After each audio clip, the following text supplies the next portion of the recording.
You need to keep in the house.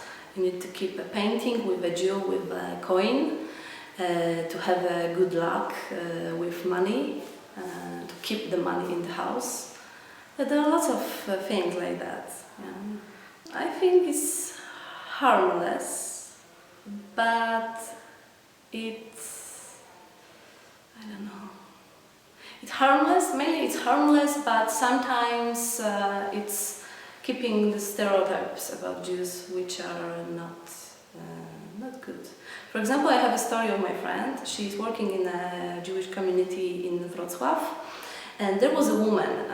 She came to the Jewish community and she said, "Oh, I don't get why Poles are still believe in these stereotypes and in these stories like you are killing Christian children to have the blood of them to make matzah.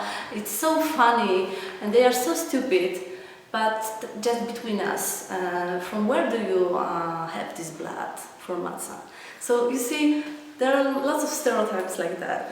Anti-Semitism, I don't see anti-Semitism here in Warsaw. I see it in the internet, for example, where there are some articles about Jews. So then I see some anti-Semitism in comments. Or when there was a war in Gaza, people were telling bad stuff about Israel and then about Jews again. But it's mainly in the internet. Well, I don't hide it. But I also have like very specific friends. The majority of them belongs to this Jewish community, and if someone of them does not belong, they still like come from very tolerant, well-educated backgrounds. So for them, having a friend who's a Jew, who's Jewish, is not a big deal. And here in Warsaw. Warsaw is just the capital city where more and more foreigners live, so I guess it's not a big problem here to say I'm Jewish. It will be interesting. It will be maybe a kind of shock for someone, but I never noticed any kind of anti-Semitism here. Of course, it exists, like everywhere. But I don't think so that it's a big deal.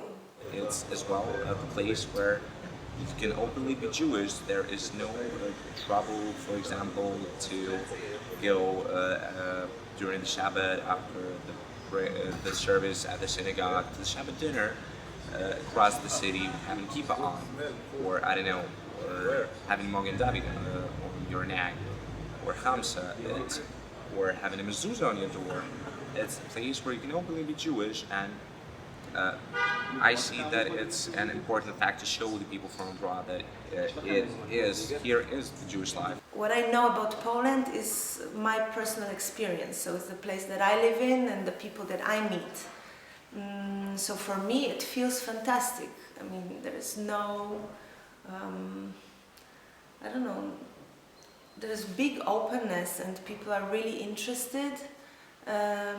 And positive, and there's space for discussing things and for different ways of perceiving, all those controversial issues.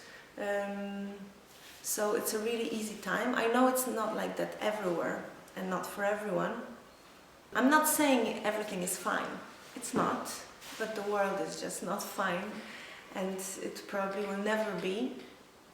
I don't think it will ever be.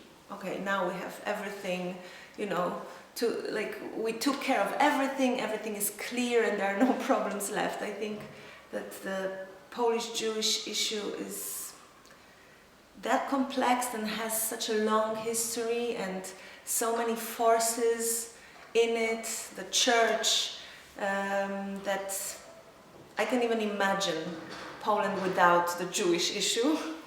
Right after I came back from Madrid, and I was wearing my Star of David, a lady in a bus saw it and she just went to another part of the bus because she didn't want to sit near a filthy Jew. But it's mostly old people, I would say. I had times when young nationalists said something, but that's just stupid people and I really don't care what they have to say.